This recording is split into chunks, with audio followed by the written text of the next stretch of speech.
Hello बच्चों, तो कैसे हो आप सब। उम्मीद करते एकदम मस्त और झकास होंगे, क्योंकि यहाँ पे आज मैं आपके लिए एक नया चैप्टर हमारे सफल सीरीज में लेकर आई हूँ। चैप्टर का नाम है यहाँ पे स्टाफिंग, जो कि वैसे अगर आपकी टेक्स्ट बुक देखी जाए तो उस पे चैप्टर नंबर 6 है। ठीक है, बहुत ही मजेदार चैप्टर है। वैसे अगर बोर्ड एग्जाम में देखें तो चैप्टर थोड़ा सा डिफिकल्ट लग जाता है, क्योंकि बहुत सारे पॉइंट्स है जो हमें याद रखने पड़ते हैं। बट सीयूईटी में एक ही एडवांटेज है कि आपका पेपर जो है यहाँ पे एमसीक्यू बेस्ड होता है, ऑब्जेक्टिव बेस्ड पेपर होता है। तो यहाँ पे मेन आपकी जो कंसेप्ट क्लैरिटी है वो बहुत ज्यादा मायने रखती है। अगर आपके लिए कंसेप्ट क्लियर है तो आप इजीली यहाँ पे क्वेश्चन को अटेम्प्ट कर सकते हो। ठीक है, और ये कंसेप्ट क्लियर कराने की जिम्मेदारी हमारी है। यहाँ पे अगर आज के इस लेक्चर की बात करें, स्टाफिंग का पहला लेक्चर है, तो हम क्या क्या पॉइंट्स है जो यहाँ पे कवर करेंगे। लास्ट लेक्चर ऑलरेडी हम ऑर्गेनाइजिंग चैप्टर कंप्लीट कर चुके थे, और स्टाफिंग में हम आज जो पॉइंट्स कवर करेंगे उसमें सबसे पहले होगा meaning and definition of staffing. भाई स्टाफिंग एक फंक्शन ऑफ मैनेजमेंट है, ये तो हमें पता है, बट स्टाफिंग में एग्जैक्टली होता क्या है, हम करते क्या है, क्यों करते हैं, कैसे करते हैं, ये जानकारी होना आपके लिए जरूरी है। तो यहाँ पे स्टाफिंग का मीनिंग एंड डेफिनेशन हम कवर करेंगे। उसके बाद the next thing is need and importance, या तो आप इसको एक तरीके से सिग्निफिकेंस ऑफ स्टाफिंग कह सकते हो कि भाई कोई भी कंपनी में स्टाफिंग की क्या इंपॉर्टेंस है और स्टाफिंग क्यों करना यहाँ पे जरूरी है। उसके बाद हम थर्ड क्वेश्चन के ऊपर जाएंगे, जो कि बेसिकली कंसेप्ट है स्टाफिंग एंड एचआरएम का रिलेशनशिप बताता है। एचआरएम मतलब ह्यूमन रिसोर्स मैनेजमेंट। ठीक है, एचआरएम का फुल फॉर्म क्या होता है बेटा, तो ह्यूमन रिसोर्स मैनेजमेंट। तो क्या होता है एचआरएम, क्या होता है ह्यूमन रिसोर्स मैनेजमेंट, स्टाफिंग और उसमें क्या डिफरेंस है, कौन सा ब्रॉड कंसेप्ट है, कौन सा नैरो कंसेप्ट है, ये आपको एक्सप्लेन किया जाएगा। उसके बाद नेक्स्ट क्वेश्चन पे जाते हैं, which is an important question, and that is the process of staffing. Process की बात करें तो सीक्वेंस ऑफ स्टेप्स याद रखना जरूरी है, क्योंकि एग्जाम में उसके ऊपर भी क्वेश्चन आते हैं। Identify the correct sequence in the step और प्रोसेस ऑफ स्टाफिंग। ठीक है, नेक्स्ट क्वेश्चन अगेन एक इंपॉर्टेंट क्वेश्चन है, that is a recruitment and it's sources. Recruitment करके एक कंसेप्ट है और उसके डिफरेंट सोर्सेस है, जिसमें हम यहाँ पे आपको इंटरनल सोर्सेस कराएंगे डिटेल में, and the different external sources है वो भी हम डिटेल में कराएंगे। तो क्या है इंटरनल सोर्सेस, क्या है एक्सटर्नल सोर्सेस, क्या उसके एडवांटेजेस लिमिटेशंस है, क्या इसके डिफरेंट टाइप्स या सोर्सेस है, सब कुछ हम डिटेल में करेंगे। ठीक है, तो भाई इतने सारे क्वेश्चंस डिटेल में करने हैं, तो किस बात की देरी करते हैं चैप्टर की शुरुआत। तो यहाँ पे सबसे पहले अगर मैं मीनिंग ऑफ स्टाफिंग की बात करूं, what do you mean by staffing, ये समझना जरूरी है। बहुत सिंपल शब्दों में स्टाफिंग का मतलब होता है right person at the right place at the right time. ठीक है, बहुत सिंपल शब्दों में स्टाफिंग का मतलब होता है right person at the right place at the right time. इसका मतलब क्या है या किस तरीके से काम करता है। देखो बेटा, कोई भी ऑर्गेनाइजेशन में भले आपने प्लानिंग कर ली, ठीक है, आपने सोचा क्या करना है, कब कैसा करना है, क्या चीजें करनी है, ठीक है, ये आपने सोचा। उसके बाद ऑर्गेनाइजिंग में आपने रिसोर्सेज इकट्ठा किए, एक ऑर्गेनाइजेशन स्ट्रक्चर बनाया, ठीक है, बट काम करेगा कौन। सोच तो लिया क्या काम करना है, कैसे करना है, बट करेगा कौन। तो काम करने के लिए कोई भी ऑर्गेनाइजेशन में ह्यूमन रिसोर्स मतलब काम करने वाले जो एम्प्लॉयज है, जो वर्कर्स है, वो बहुत ही मायने रखता है। अगर आपके वर्कर्स यहाँ पे एफिशिएंट है, पूरी मेहनत से लगन से काम करते हैं, अगर आपके जो वर्कर्स है यहाँ पे एक तरीके से कम्पिटेंट है, कम्पिटेंट मतलब दूसरे जो आपके कॉम्पिटिटर्स है, दूसरी जो कंपनियां हैं उसमें काम करने वाले एम्प्लॉयज से बेहतर है, ज्यादा नॉलेजेबल है, ज्यादा एक्सपीरियंस है, ज्यादा स्किल्ड है, तो जाहिर सी बात है इसका बेनिफिट मिलता है कंपनी को। अगर वो कंपनी के गोल्स अचीव करेंगे, अगर वो कंपनी के ऑब्जेक्टिव्स अचीव करेंगे, तो उससे सक्सेस तो कंपनी को ही मिलेगा, प्रॉफिट्स रेवेन्यू तो कंपनी को ही मिलेगा। तो इसीलिए हमारे ऑर्गेनाइजेशन में जो एम्प्लॉयज है वो अच्छे से अच्छे होना, ज्यादा से ज्यादा कॉम्पिटिटिव या कम्पिटेंट होना बहुत ज्यादा जरूरी है। बट ऐसे एम्प्लॉयज मिलेंगे कहाँ पे। ऐसा तो नहीं होता कि कोई एक जगह है वहां से लोगों को उठाकर लेकर आ गए, ऐसे नहीं होता है। तो ऐसे एम्प्लॉयज को ढूंढना पड़ता है, इतने सारे लोग हैं उनमें से सिलेक्ट करना पड़ता है, और यही जो प्रोसेस है जहाँ पे कंपनी की जो वेकेंट पोजीशंस है, जैसे कि फॉर एग्जांपल अगर मैं कहती हूँ, मान के चलिए कि आपकी कंपनी में एक मार्केटिंग मैनेजर है, मान के चलिए कि आपकी कंपनी में एक मार्केटिंग मैनेजर है, ठीक है, और मार्केटिंग मैनेजर जो है 1 मंथ के बाद हो रहा है रिटायर, मतलब रिटायरमेंट ले रहा है 1 महीने के बाद। मतलब मैं ये कह सकती हूँ कि 1 महीने के बाद मेरे कंपनी में मार्केटिंग मैनेजर की जगह जो है वो खाली हो जाएगी, वेकेंट हो जाएगी। वेकेंट का मतलब होता है खाली हो जाएगी। तो अब ये पोजीशन मुझे भरनी है, फिल करनी है, क्योंकि अगर मार्केटिंग मैनेजर नहीं होएगा तो मार्केटिंग मैनेजर का काम कौन करेगा भाई? तो मार्केटिंग मैनेजर रिटायर हो रहा है तो मुझे दूसरा व्यक्ति ढूंढना पड़ेगा ना जो उसकी काम करे, ये खाली जगह को भरना पड़ेगा। तो ये खाली जगह को फिल करने का काम विद द राइट पर्सन जो उस पोजीशन के लिए काबिल है, जिसको मार्केटिंग का नॉलेज है, जो वो पोजीशन और उसके साथ आने वाली जिम्मेदारी को संभाल सके, ऐसे व्यक्ति को ढूंढने का काम कौन करती है बाबू? तो स्टाफिंग फंक्शन ऑफ मैनेजमेंट करता है। कौन करता है? स्टाफिंग फंक्शन ऑफ मैनेजमेंट करता है। तो स्टाफिंग फंक्शन की बाबू बात करें तो स्टाफिंग फंक्शन का मेन काम यहाँ पे क्या होता है? स्टाफिंग फंक्शन में हम हर वो चीज करते हैं, man power planning, recruitment, selection, training, compensation, promotion and maintenance of managerial personal. एक एक कंसेप्ट को डिटेल में मैं समझा रही हूँ, ठीक है? मैन पावर प्लानिंग क्या होता है, रिक्रूटमेंट, सिलेक्शन, ट्रेनिंग, डेवलपमेंट, एक एक को समझा रही हूँ, पहले आप सुन लो, ठीक है? ये सारी चीजों को करना और ये इंश्योर करना कि we have the right person at the right job, ये काम किसका है? तो स्टाफिंग का है।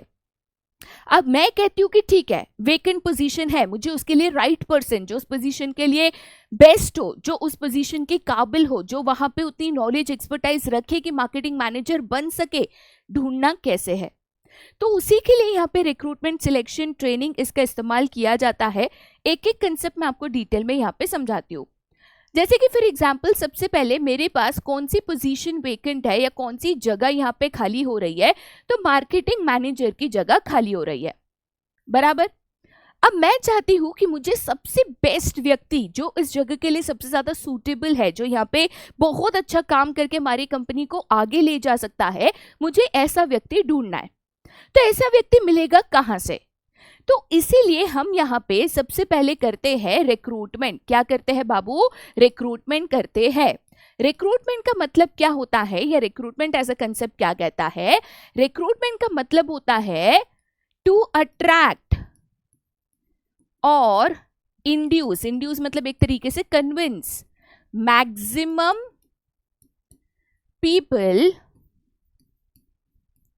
To apply for a vacant position, ठीक है? अब मेरी कंपनी में मार्केटिंग मैनेजर की पोजीशन वेकेंट है, तो मैं चाहती हूँ कि ज्यादा से ज्यादा लोगों तक ये जानकारी पहुंचे कि हमारे कंपनी में मार्केटिंग मैनेजर की जरूरत है, और ज्यादा से ज्यादा काबिल लोग जो है, जो उस पोजीशन से मैच करते हैं या जो उस पोजीशन के काबिल है, वो उस वेकेंट पोजीशन के लिए अप्लाई करे, एप्लीकेशन दे। क्योंकि जितने ज्यादा लोग एप्लीकेशन देंगे, मेरे पास उतनी ज्यादा चॉइस होगी, उतना बेहतर मौका होगा कि इतने सारे लोगों में से मैं बेस्ट व्यक्ति को चुनकर निकाल सकूं, ठीक है? तो इसलिए हम सबसे पहले रिक्रूटमेंट करते हैं, जहां पे हम कोशिश करते हैं पेपर्स में, डिफरेंट वेबसाइट्स पे, अलग अलग जगह पे एडवर्टीजमेंट देकर ये इन्फॉर्मेशन ज्यादा लोगों तक पहुंचाना, सो दैट ज्यादा लोग यहाँ पे इस वेकेंट पोजीशन के लिए अप्लाई करें। रिक्रूटमेंट करने के बाद मैं एक एग्जांपल देती हूँ, हमने बहुत सारी एडवर्टीजमेंट्स करी और रिक्रूटमेंट के तहत हमें मान के चलिए यहाँ पे 100 एप्लीकेशंस आए। अब इससे ज्यादा ही आता है, बट चलिए एक एग्जांपल लेते हैं कि हमें यहाँ पे 100 एप्लीकेशंस आए। अब मेरे को एक मार्केटिंग मैनेजर चाहिए, मेरे पास 100 लोगों के एप्लीकेशंस आए, तो मतलब उसमें से मुझे 98, 99 लोगों को रिजेक्ट करना पड़ेगा, और वो 100 में से सबसे बेस्ट व्यक्ति मुझे यहाँ पे चूज करना होगा ना। चूज करते वक्त मैं इंकी पिंकी पोंकी ये तो नहीं कर सकती हूँ ना, तो मुझे यहाँ पे देखना होगा कि 100 में से सबसे बेस्ट कौन है जो इस पोजीशन के काबिल है। और इसीलिए हम यहाँ पे सेकेंड चीज करते हैं बाबू, जिसको हम यहाँ पे कहते हैं सिलेक्शन। क्या कहते हैं बेटा? तो उसको हम यहाँ पे कहते हैं सिलेक्शन, ठीक है?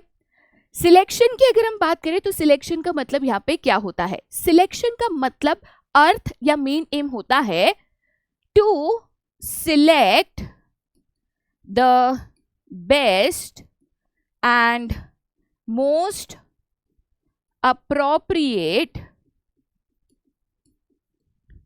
candidate out of all the applicants. ठीक है। तो जितने भी एप्लीकेंट्स हैं, जैसे हमारे केस में 100 जनों ने इस नौकरी के लिए अप्लाई करा, अब ये 100 जनों में से इंटरव्यूज लेके, क्वेश्चन आंसर सेशंस करके, लोगों की टेस्ट लेकर उनमें से जो सबसे बेस्ट है उसको ढूंढ के निकालना, इसी को सिलेक्शन या तो द प्रोसेस ऑफ सिलेक्शन कहता है।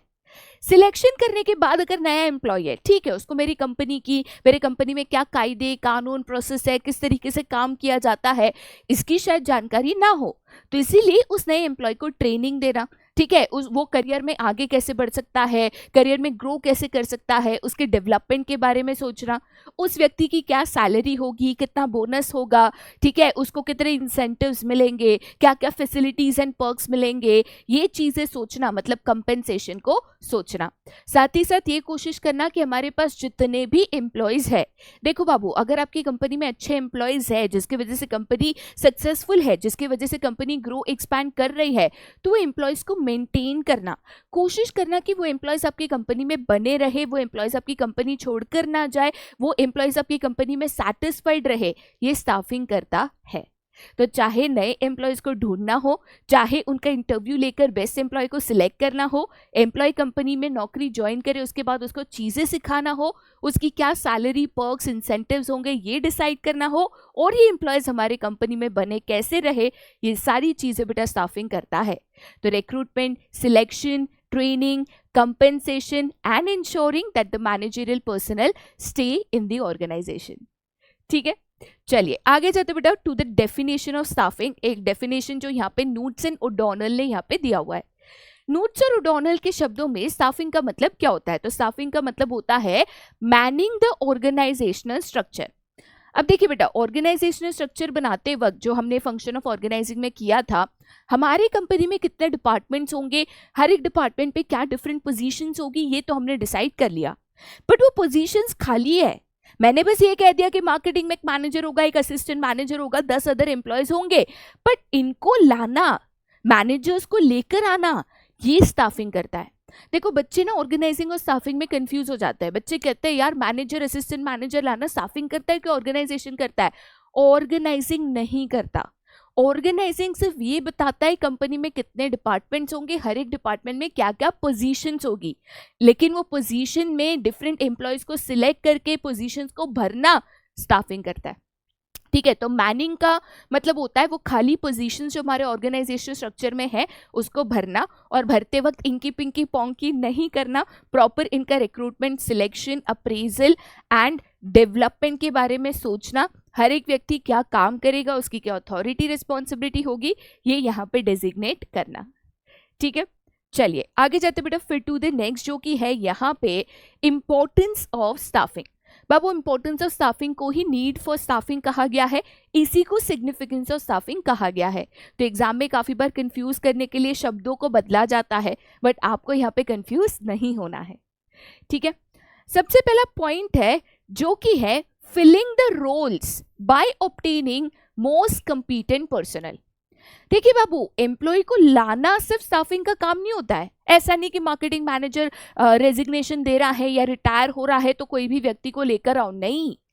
आप जब यहाँ पे कोई भी वेकेंट पोजीशन, कंपनी में कोई भी खाली जगह को भर रहे हो ना, तो भरते वक्त ये भी ध्यान देना जरूरी है कि जो सबसे बेहतरीन कॉम्पिटिटिव व्यक्ति है, जो बहुत अच्छा काम कर सकता है, जिसमें वो डेडिकेशन है, जो काम करके कंपनी के गोल्स अचीव करेगा, वैसे व्यक्ति को लेकर आना, ना कि जो व्यक्ति यहाँ पे सामने दिख गया, पहला दिख गया, उससे लेकर आना।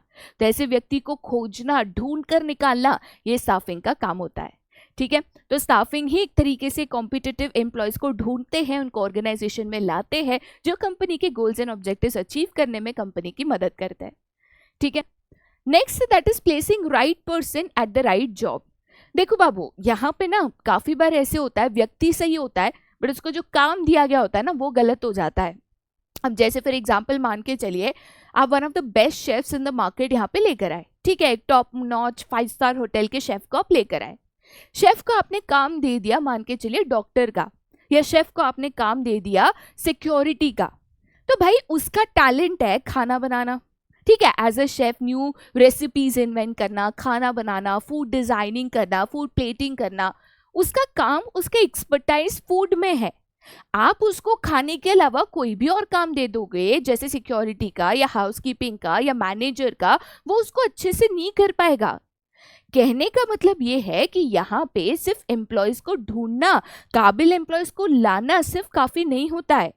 वो एम्प्लॉयज का जो स्किल्स है, वो जिस चीज में एक्सपर्टाइज और नॉलेज रखते हैं, उसको वही काम देना जहां पे वो अपनी नॉलेज, अपनी एक्सपर्टाइज का इस्तेमाल कर सके, जहां पे उनको काम जो आता है, जो पसंद है, जो करना चाहते हैं, वो हम इनको दे, ये जरूरी होता है। और यही स्टाफिंग यहाँ पे चेक करता है। ठीक है, चलिए आगे जाते बेटा फिर to the next, and that is the growth of the enterprise.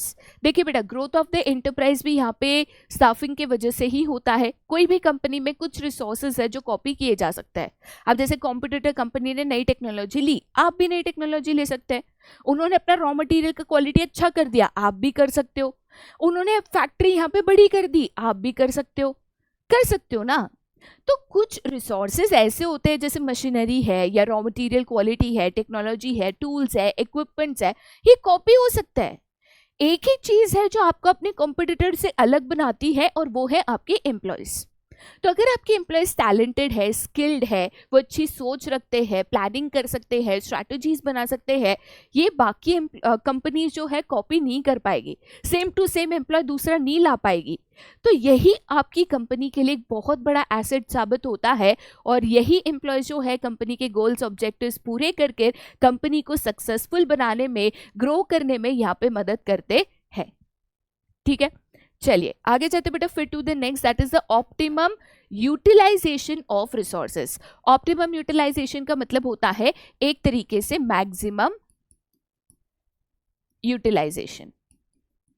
Staffing की मीनिंग में एक पहला शब्द था मैन पावर प्लानिंग, जिसको मैंने आगे के लिए रखा था इसी पॉइंट के लिए। स्टाफिंग करते वक्त दो गलतियां ऑर्गेनाइजेशंस कर सकता है। एक गलती जिसको हम यहां पे कहते हैं ओवर स्टाफिंग, ठीक है, एंड दूसरी गलती जिसको हम कहते हैं अंडर स्टाफिंग। क्या होता है ओवर स्टाफिंग, क्या होता है अंडर स्टाफिंग, पहले ये चीज को समझो। ओवर स्टाफिंग का मतलब होता है काम करने के लिए जितने लोगों की जरूरत है उससे ज्यादा लोगों को ले आना। जैसे कि फॉर एग्जांपल लेटेस्ट से आपके क्लासरूम में एक बेंच है, वो बेंच को उठाकर हमें साइड में रखना है। तो बेंच को उठाकर साइड में रखने के लिए ज्यादा से ज्यादा 2 लोग चाहिए। दोनों साइड से एक एक जन पकड़ेगा, उसको उठाकर साइड में रख देगा। लेकिन मैंने सोचा कि भाई 2 लोगों में काम होगा नहीं होगा पता नहीं, हम एक काम करते 4 लोगों को ले आते हैं। चलो 4 लोगों को लेकर आ गए, काम 2 लोगों का है, लेकिन आप सैलरी तो 4 लोगों को दोगे। तो 2 लोगों का काम था, 4 लोग लेकर आ गए, कंपनी का खर्चा बढ़ गया क्योंकि चारों को सैलरी देना है। अब 2 लोग तो उसमें से खाली बैठे होंगे, कुछ उनके लिए काम भी नहीं होगा। तो ओवर स्टाफिंग से यहाँ पे क्या होता है, दिक्कत ये हो जाती है, cost of the company increases. क्योंकि ज्यादा लोग हैं तो ज्यादा कंपनी को सैलरी, वेजेस यहाँ पे देने पड़ेंगे जिनकी कंपनी को एक्चुअल में जरूरत नहीं थी, और कॉस्ट बढ़ा तो प्रॉफिट तो कम होगा ही होगा। ठीक है, इसका ही ऑपोजिट कंसेप्ट है जिसको हम कहते हैं अंडर स्टाफिंग। मैंने बोला भाई सही बात है, कंपनी का तो कॉस्ट बचाना चाहिए, बहुत जरूरी है, तो मैं एक ही व्यक्ति को लेकर आई। अब वो व्यक्ति को बोला कि भाई बेंच साइड में रख। ठीक है, उसने पूरी बेंच ऐसे एक साथ उठाई, उठाते उठाते उठाते टंग इधर टक्कर मार दी। भाई इससे तो गलतियां होगी, काम ढंग से नहीं होएगा, तोड़ फोड़ हो जाएगी। तो अगेन अंडर स्टाफिंग से भी आपका खर्चा बचता है, बट इन अ वे आपका काम ही सही से नहीं हो पाता, तो आपके गोल्स ऑब्जेक्टिव्स कैसे अचीव होंगे। ठीक है, तो अंडर स्टाफिंग करोगे तो भी दिक्कत होती है, वर्क cannot be completed। ठीक है, या तो जो कुछ ही एम्प्लॉयज है उनके ऊपर आप बहुत सारा काम डाल दोगे ना, बहुत स्ट्रेस हो जाएंगे, फ्रस्ट्रेट हो जाएंगे, काम ढंग से नहीं कर पाएंगे, बेसिकली आपका काम सही से नहीं हो रहा, गोल्स एंड ऑब्जेक्टिव्स अगेन आपके अचीव नहीं हो रहे। तो दोनों में देखा जाए तो कंपनी का नुकसान है। तो अब करे क्या। तो ये दोनों प्रॉब्लम्स को अवॉइड करने के लिए स्टाफिंग एक काम करता है बेटा, जिसको हम कहते हैं मैन पावर प्लानिंग। क्या कहते हैं बेटा, तो उसी को हम यहाँ पे कहते हैं मैन पावर प्लानिंग। ठीक है, मैन पावर प्लानिंग में हम एग्जैक्टली यहाँ पे क्या करता है, तो मैन पावर प्लानिंग में जो चीजें हम करते हैं उसमें हम सबसे पहले देखते हैं हाउ मेनी वर्कर्स और employees are required to do the job. जैसे हमारे केस में टोटल 2 लोग थे, रिक्वायर्ड थे, जो काम यहाँ पे करते थे या जो काम कर सकते हैं, ठीक है. देन सेकेंड चीज हम चेक करते हैं, how many existing employees do we have. ठीक है, मेरे को 2 लोगों की जरूरत है, बट क्या मेरी कंपनी में ऑलरेडी कोई है जो ये काम कर सकता है या करेगा? तो मैंने बोला भाई एक व्यक्ति तो हमारे पास ऑलरेडी है. मतलब अगर आप देखोगे मेरे को टोटल 2 लोगों की जरूरत है, जिसमें से एक व्यक्ति तो मेरे पास ऑलरेडी है, तो मुझे और एक कितना व्यक्ति यहाँ पे चाहिए? एक व्यक्ति चाहिए. तो इसी एक व्यक्ति का बेटा मैं यहाँ पे स्टाफिंग करूंगी. मतलब ना जरूरत से ज्यादा लोग होंगे, ना जरूरत से कम लोग होंगे. तो ये देखना कि भाई हमारे पास कितना काम है, काम के मुताबिक हमें कितने लोगों की, कौन से स्किल्स वाले लोगों की जरूरत है, कितने लोग हमारे पास ऑलरेडी है, एंड देन जो घट रहे हैं उनको लेकर आना, इसी को हम कहते हैं मैन पावर प्लानिंग. तो स्टाफिंग ये मैन पावर प्लानिंग करता है, और इसी मैन पावर प्लानिंग के वजह से हम ये इंश्योर करते हैं कि हमारे पास ज़रूरत से ज़्यादा लोग ना हो, क्योंकि ह्यूमंस भी एक रिसोर्स है, और ये रिसोर्स को हम यहाँ पे प्रॉपरली यूज़ करें, सभी लोगों के लिए काम हो, कंपनी का कॉस्ट भी यहाँ पे रिड्यूस हो. ठीक है, चलिए आगे जाते बेटा फिर to the next, and that is helps in competing. जैसे मैंने आपको बताया बाबू, स्टाफिंग जो है ना दूसरों से बेहतर बनने में एज अ कंपनी आपको मदद करते हैं, क्योंकि वो आपके लिए most competent people, most competent employees जो मार्केट में अच्छे हैं, दूसरों से बेहतर है, दूसरों से ज्यादा मोटिवेटेड, डेडिकेटेड है, ऐसे लोग ढूंढने में वो आपको मदद करते हैं. और इसी से आप जो अपने कॉम्पिटिटर्स है, जो कॉम्पिटिंग कंपनीज है, उनसे बेहतर बन सकते हो, उनसे आगे यहाँ पे निकल सकते हो. ठीक है, नेक्स्ट पॉइंट है that is improve job satisfaction and moral of the employees. Right person at the right place at the right time.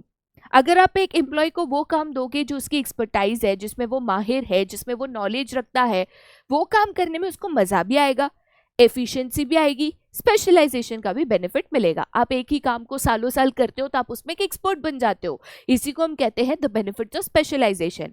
साथ ही साथ आप वर्कर्स को कांस्टेंट ट्रेनिंग दे रहे हो, उनके काम को चेक करके उनको परफॉर्मेंस अप्रेजल दे रहे हो, प्रमोशंस दे रहे हो, करियर में आगे बढ़ने का मौका दे रहे हो, तो जाहिर सी बात है आपके एम्प्लॉयज यहाँ पे मोटिवेटेड रहेंगे ना.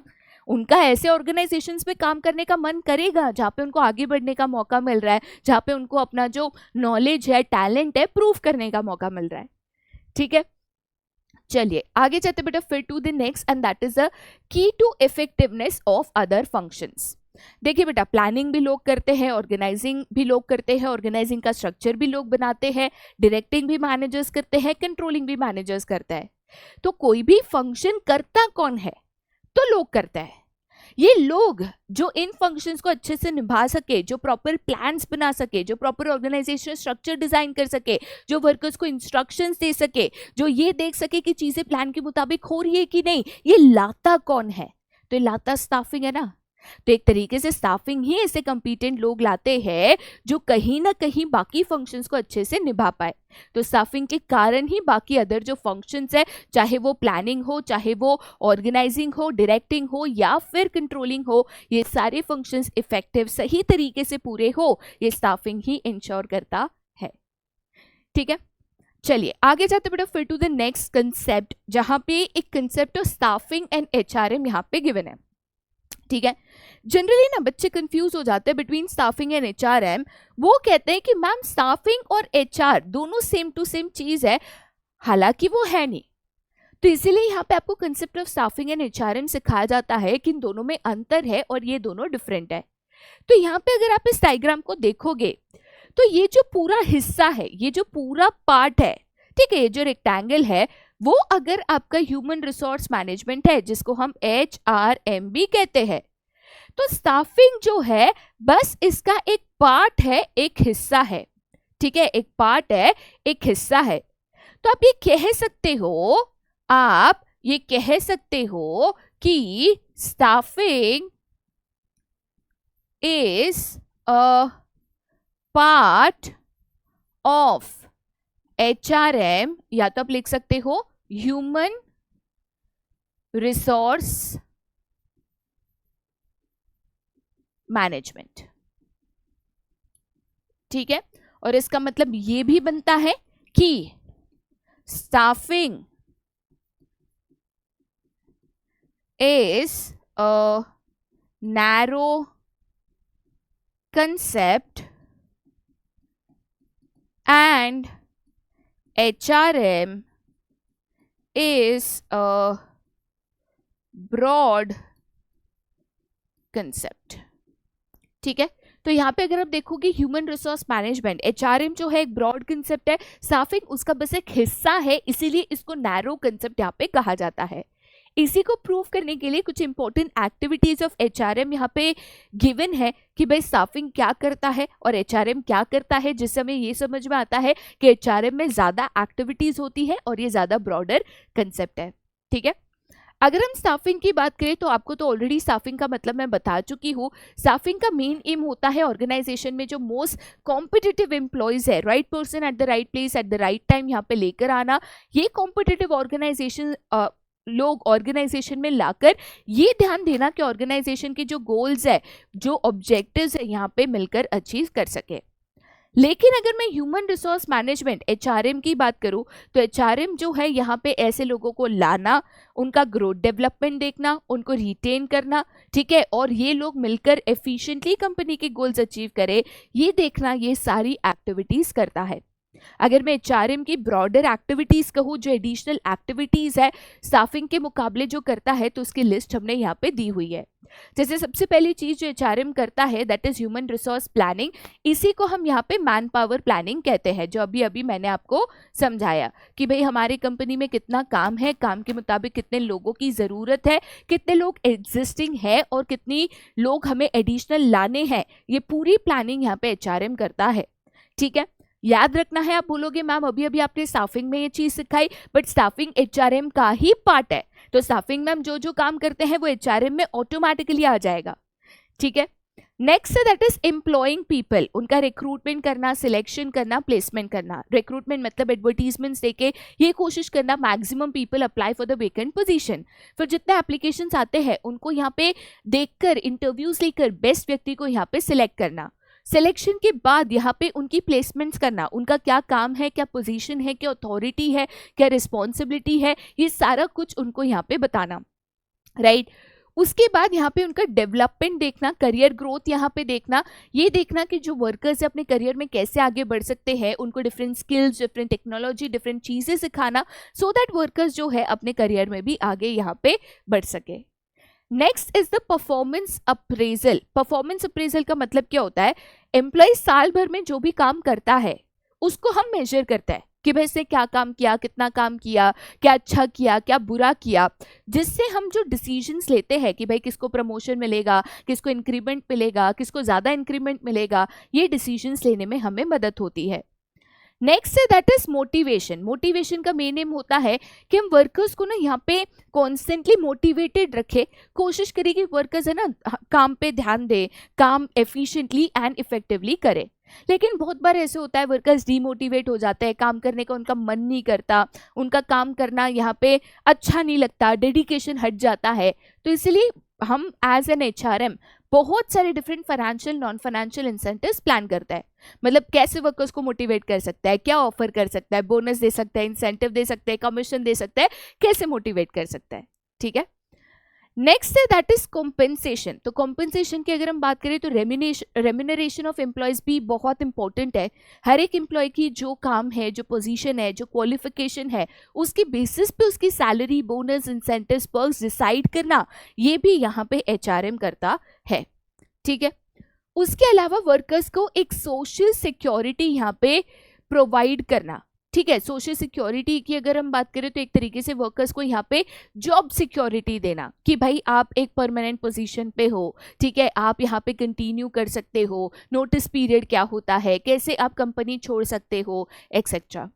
उसके बाद यहाँ पे रिव्यू एंड ऑडिट, ठीक है। तो यहाँ पे जो लोग हैं, जो कंपनी की पॉलिसीज है, उसको कॉन्स्टेंटली चेक करना कि क्या ये पॉलिसीज में कोई चेंजेस की ज़रूरत है, क्या ये पॉलिसीज से वर्कर्स को कोई दिक्कत आ रही है, and accordingly different policies banana and existing policies को मॉडिफाई करना।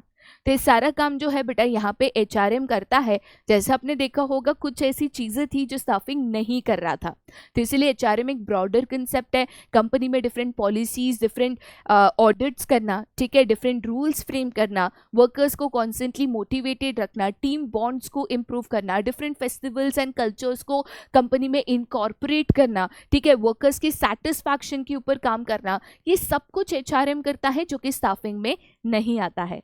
तो स्टाफिंग एक पार्ट ऑफ एचआरएम है, स्टाफिंग एक हिस्सा है एचआरएम का, बट एचआरएम एक ब्रॉडर कंसेप्ट है, ठीक है। चलिए आगे जाते बेटा to the next and an important question जो कि है द प्रोसेस ऑफ स्टाफिंग, या तो इसको स्टाफिंग प्रोसेस आप कह सकते हो। प्रोसेस ऑफ स्टाफिंग है, तो स्टाफिंग प्रोसेस की अगर हम बात करें तो जैसे कोई भी प्रोसेस वाला क्वेश्चन आता है, सीक्वेंस ऑफ स्टेप्स आपके लिए इंपॉर्टेंट हो जाता है। तो स्टेप 1, स्टेप 2, स्टेप 3, स्टेप 4 आपको याद रख के चलना है दोस्त, ठीक है।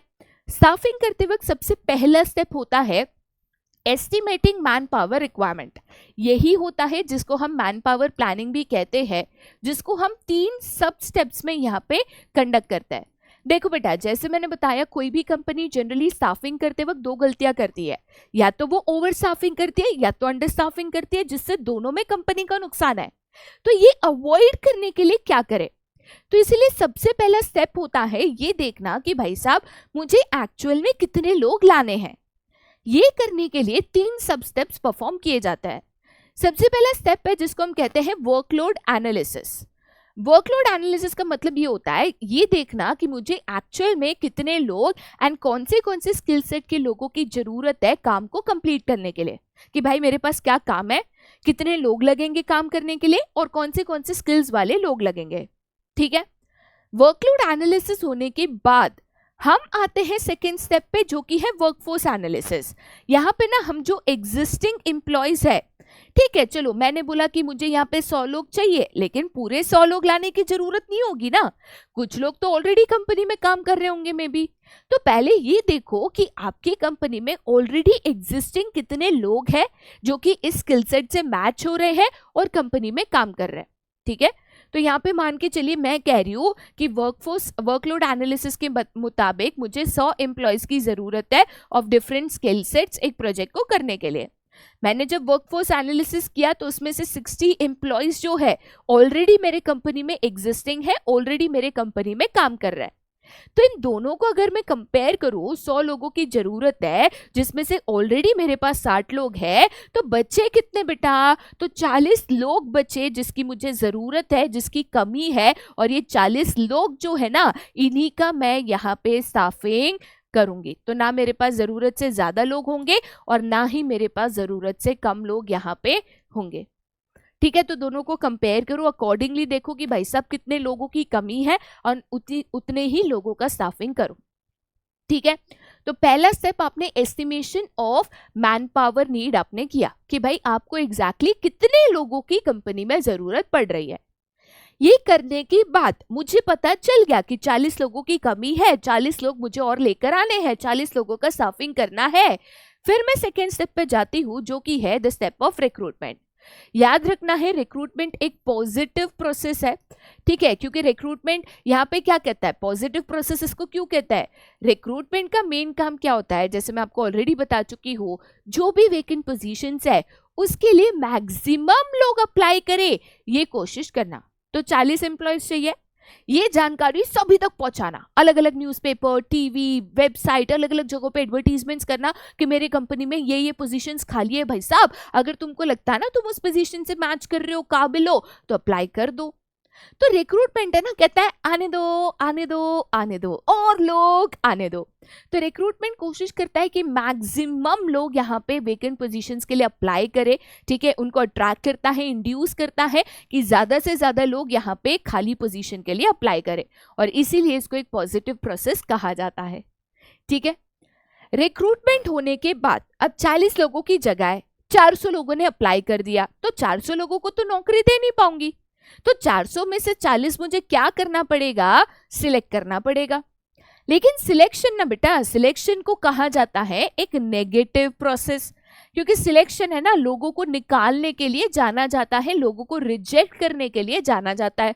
अब 400 एप्लीकेशंस आए तो बाबू 400 में से 360 को रिजेक्ट करना है ना, निकालना है ना, ठीक है। तो इसीलिए सिलेक्शन एक नेगेटिव प्रोसेस है।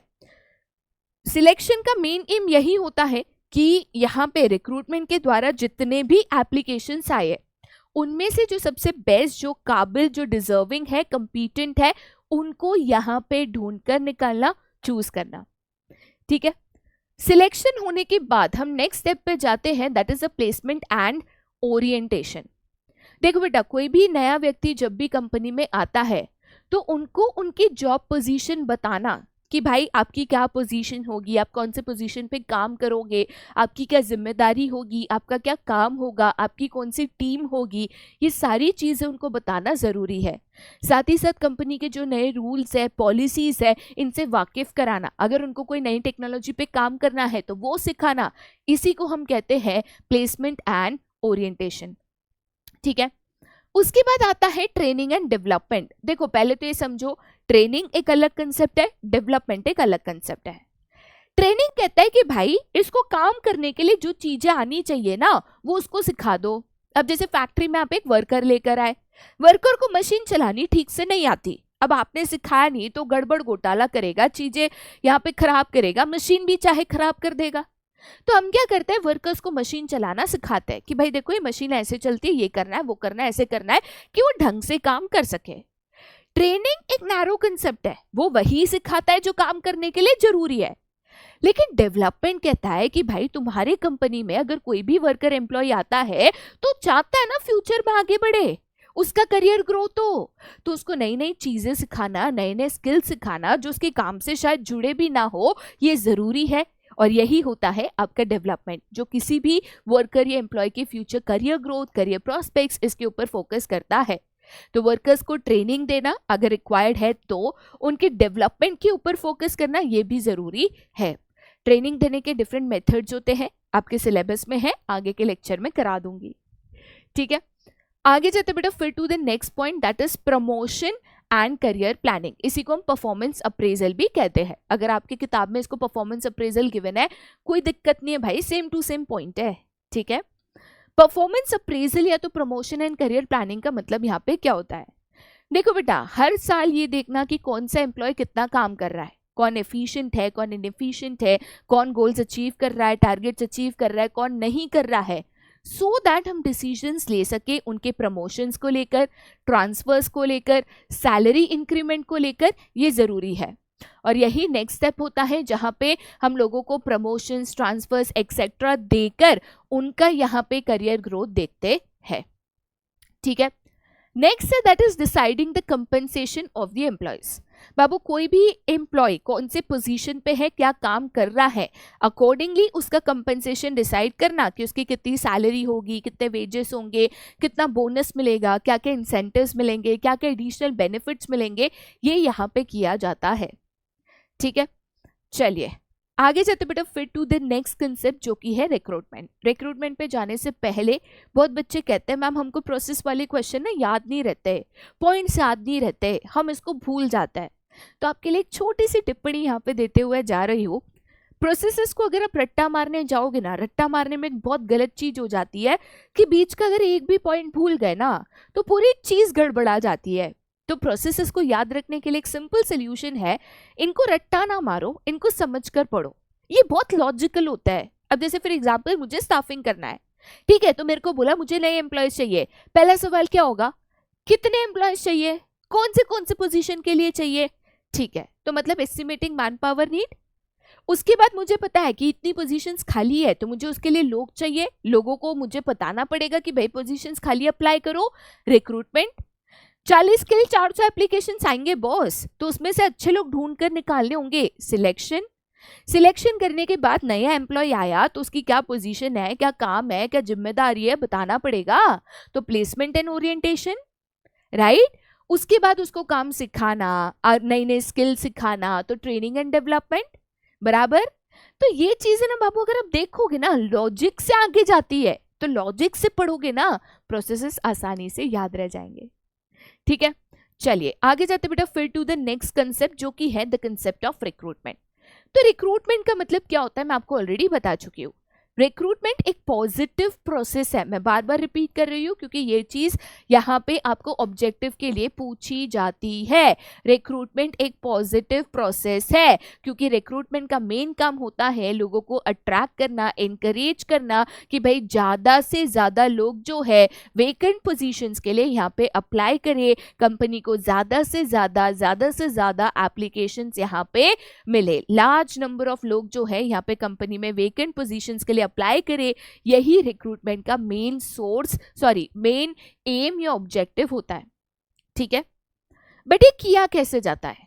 ये तो बोल दिया कि ज्यादा से ज्यादा लोग अप्लाई करें, ज्यादा से ज्यादा लोग अप्लाई करें, बट कैसे करूं ये? मैं कैसे ज्यादा से ज्यादा एप्लीकेशंस लेकर आऊं भाई?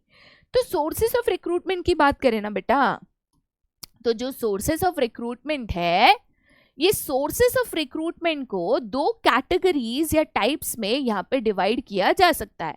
ये जो सोर्सेस ऑफ रिक्रूटमेंट है ना, इनको दो कैटेगरी या तो टाइप्स में डिवाइड किया जा सकता है। एक जिसको हम यहाँ पे कहते हैं internal sources of recruitment and दूसरा जिसको हम यहाँ पे कहते हैं एक्सटर्नल सोर्सेस ऑफ रिक्रूटमेंट। क्या होता है इंटरनल सोर्सेस, क्या होता है एक्सटर्नल सोर्सेस? बहुत सिंपल तरीके से मैं आपको बता रही हूं। इंटरनल सोर्सेस का मतलब होता है filling the vacant position by existing employees. मतलब यहां पे बाहर से कोई भी नया एम्प्लॉय लाया नहीं जाता है, जो भी खाली पोजीशन है उसको फिल करने के लिए जो एग्जिस्टिंग एम्प्लॉयज है, जो कंपनी में ऑलरेडी काम कर रहे हैं, जो कंपनी के ऑलरेडी एम्प्लॉयज है, उन्हीं को लेकर वेकेंट पोजीशंस फिल की जाती है।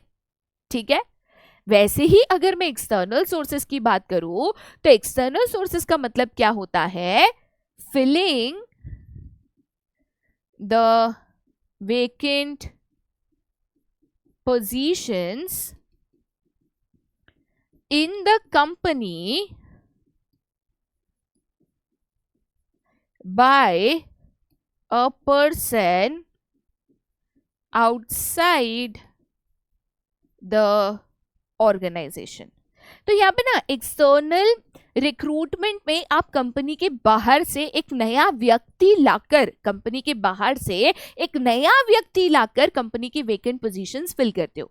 तो यही एक मेन डिफरेंस होता है कि यहाँ पे एग्जिस्टिंग एम्प्लॉयज इस्तेमाल होता है, जबकि यहाँ पे न्यू एम्प्लॉयज को लाकर कंपनी की वेकेंट पोजीशंस को फिल किया जाता है।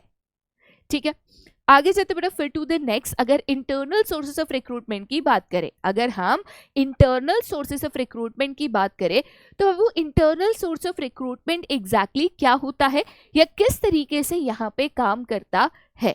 ठीक है, जैसे मैंने बताया कि इंटरनल रिक्रूटमेंट में हम एग्जिस्टिंग एम्प्लॉयज का इस्तेमाल करते हैं to fill the vacant positions in the company.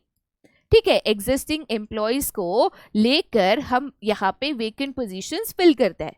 तो कैसे करते हैं? तो इंटरनल रिक्रूटमेंट के दो इंपॉर्टेंट सोर्सेस है। इंटरनल रिक्रूटमेंट के दो इंपॉर्टेंट सोर्सेस है, या तो आप इसको टाइप्स भी यहाँ पे कह सकते हो। कंपनी मेनली दो चीजें करती है to fill the vacant positions using internal recruitment sources. पहली चीज जो कंपनी करती है दैट इज प्रमोशन एंड दूसरी चीज जो कंपनी यहाँ पे करती है दैट इज ट्रांसफर। अब ये कैसे किया जाता है वो भी आप पहले यहाँ पे समझ लो। ठीक है, अगर मैं यहाँ पे प्रमोशन की बात करूं, ठीक है, अगर मैं यहाँ पे प्रमोशन की बात करूं तो बाबू प्रमोशन में यहाँ पे क्या किया जाता है? An employee is shifted vertically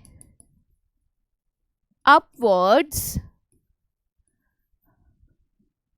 to a higher position to fill the vacant position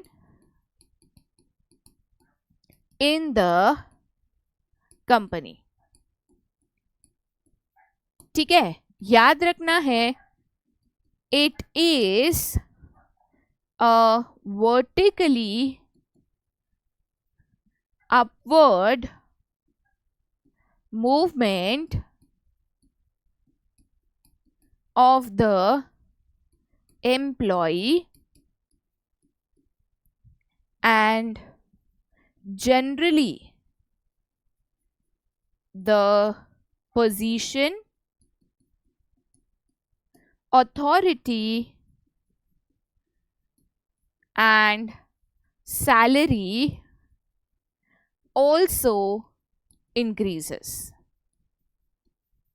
ठीक है, अगर अब कोई भी यहाँ पे वेकेंट पोजीशन है, इसका हम एग्जाम्पल लेते हैं बेहतर तरीके से समझने के लिए. ठीक है, आई एम वेरी श्योर कि एग्जाम्पल से आप इसको यहाँ पे समझ जाओगे. ओके, लेट अस से हम आपके स्कूल का ही एग्जाम्पल ले रहे हैं. आपके स्कूल में जो प्रिंसिपल है, प्रिंसिपल मैडम या प्रिंसिपल सर, कोई भी फर्क नहीं पड़ता है, बट आपके स्कूल में प्रिंसिपल है.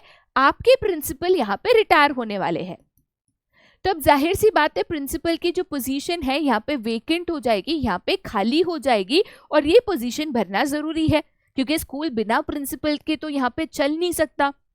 तो हमने क्या सोचा कि प्रिंसिपल के जो सबऑर्डिनेट है, जो उनके अंडर काम करते हैं, मतलब कि वाइस प्रिंसिपल जो उनके सबऑर्डिनेट या उनके जूनियर है ना, तो हम ये वाइस प्रिंसिपल का ही प्रमोशन कर देंगे और उनको यहाँ पे हम प्रिंसिपल बना देंगे.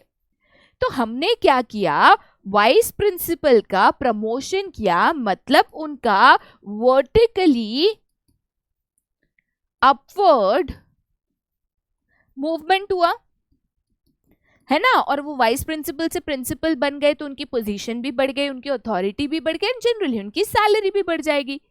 तो यहाँ पे हम कोई भी नया व्यक्ति लेकर नहीं आए. वाइस प्रिंसिपल ऑलरेडी स्कूल में काम कर रहे थे, ऑलरेडी स्कूल के एम्प्लॉय थे, हमने उन्हीं को लेकर वेकेंट पोजीशंस यहाँ पे फिल की. तो this is internal source of recruitment, जिसको हम प्रमोशन कहते हैं. अब बच्चे ये कहते हैं कि मैम फिर तो वाइस प्रिंसिपल की भी जगह खाली हो जाएगी. हाँ, फिर उसको भी फिल करने के लिए हम इंटरनल या एक्सटर्नल सोर्स यूज करेंगे, बट यहाँ पे हमें सिर्फ एक ही लेवल पे यहाँ पे देखना है कि प्रिंसिपल की वेकेंट पोजीशंस हमने कैसे फिल की, तो इंटरनल सोर्स प्रमोशन के द्वारा यहाँ पे फिल करी. ठीक है, दूसरा ऑप्शन इंटरनल सोर्स में होता है जिसको हम यहाँ पे कहते हैं ट्रांसफर. जिसको हम यहाँ पे क्या कहते हैं बाबू, तो उसको हम यहाँ पे कहते हैं ट्रांसफर. ट्रांसफर का मतलब क्या होता है, ट्रांसफर का मतलब होता है filling the vacant position in the company by horizontal movement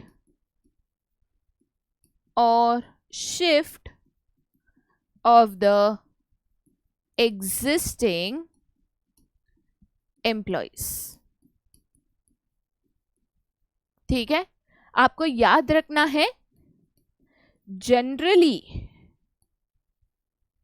there is no change in the position,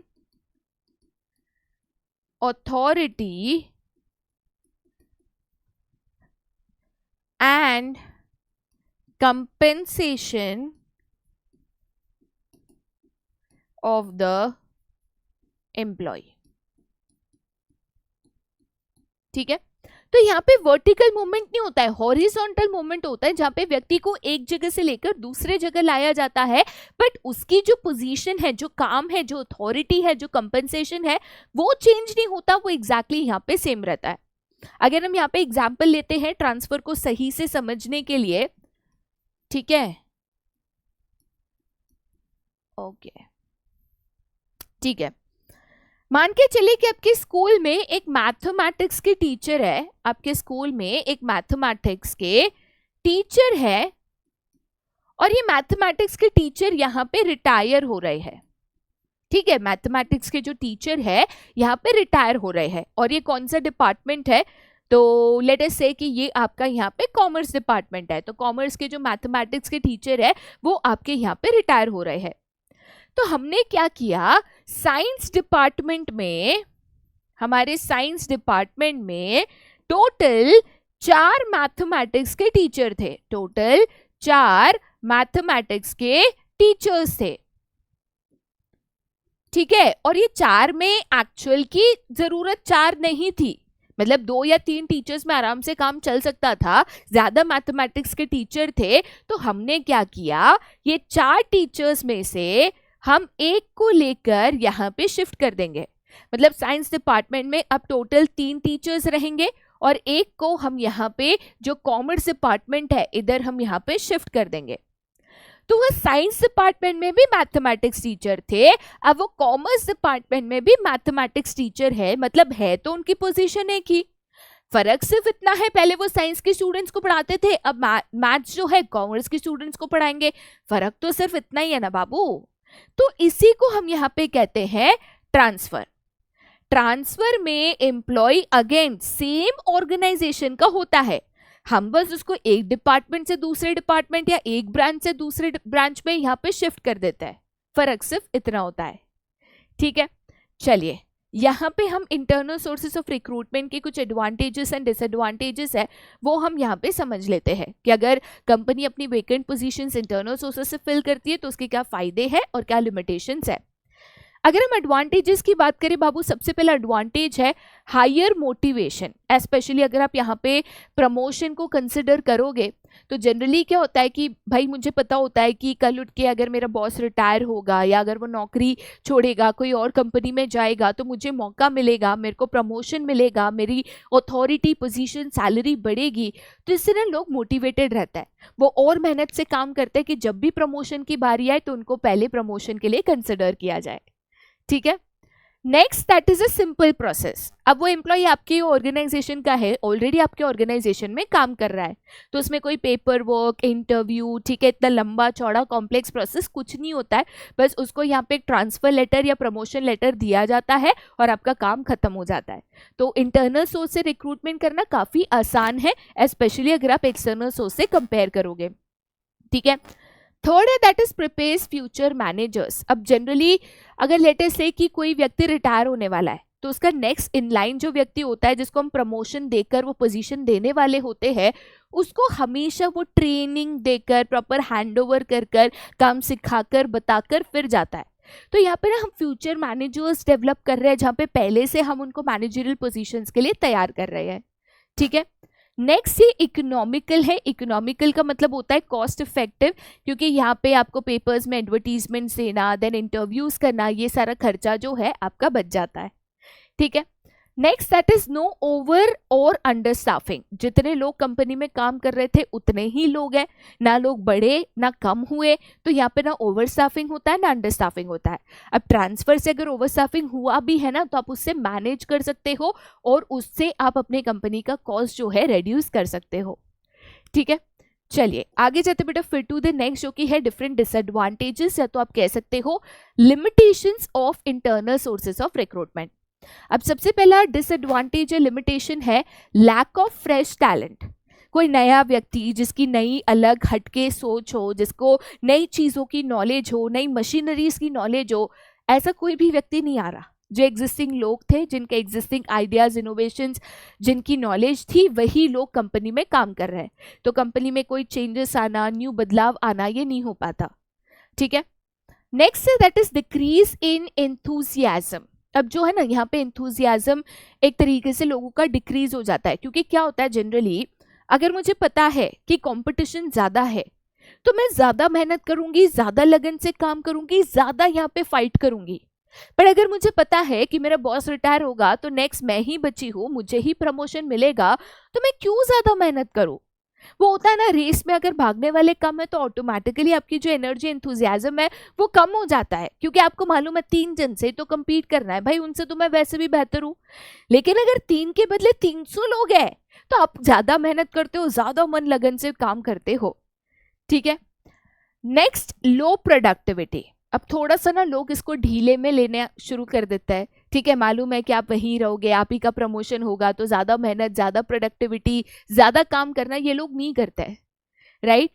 next है that is lack of motivation.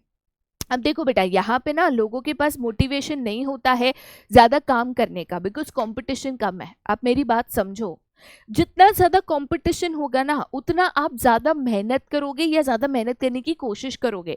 But यहाँ पे हम इंटरनल सोर्सेस में लिमिटेड कंपटीशन कर देते हैं और इसीलिए there is lack of motivation, ठीक है। स्पेशली अगर आप ट्रांसफर की बात करो तो बाबू, ट्रांसफर में तो बस आपकी जगह चेंज होती है ना, आपको ज़्यादा पैसे मिलते हैं ना, आपकी पावर बढ़ती है ना, आपकी अथॉरिटी बढ़ती है ना, पोजीशन बढ़ती है, तो मोटिवेशन होता ही नहीं है, ठीक है। नेक्स्ट है लिमिटेड चॉइस। अब अगर किसी और को प्रिंसिपल बनाना है तो एक ही ऑप्शन है, वाइस प्रिंसिपल को प्रिंसिपल बना दो। आपके पास 200-300 एप्लीकेशंस तो है नहीं। चलिए आगे जाते बेटा, फिर टू द नेक्स्ट सोर्स जो कंपनी काफ़ी हद तक इस्तेमाल करती है, ठीक है। ट्रांसफर्स प्रमोशन आपको ऑलरेडी समझा चुकी हूँ डिटेल में, अब चाहो तो इसको रीड थ्रू भी कर सकते हो, ठीक है। एक्सटर्नल सोर्सेस ऑफ रिक्रूटमेंट की बात करूं तो एक्सटर्नल सोर्सेस का मतलब होता है कि यहाँ पे न्यू एम्प्लॉयज जो कंपनी के बाहर है, ऐसे एम्प्लॉयज को ढूंढकर लाना और इन एम्प्लॉयज के द्वारा कंपनी के जो वेकेंट पोजीशंस है इनको यहाँ पे फिल करना। तो यहाँ पे कंपनी के आउटसाइड से न्यू एम्प्लॉयज को लाए जाते हैं और कंपनी के जो वेकेंट पोजीशंस है उनको फिल किया जाता है। एक्सटर्नल सोर्सेज के भी अपने एडवांटेजेस एंड डिसएडवांटेजेस है, आप इसको पहले समझ लो फिर हम सोर्सेज के ऊपर जाते हैं, क्योंकि इसके बहुत सारे सोर्सेज हैं, ठीक है। एडवांटेजेस की बात करें तो बेटा, पहला एडवांटेज है कि यहाँ पे आपको फ्रेश टैलेंट मिलता है, नए लोग जिनकी नई सोच हो सकती है, हटकर सोच हो सकती है, इनोवेशंस हो सकते हैं, नई चीज़ों की नॉलेज हो सकती है, आइडियाज़ हो सकती है, ऐसा फ्रेश टैलेंट कंपनी में इन्फ्यूज हो जाता है, मतलब आ जाता है।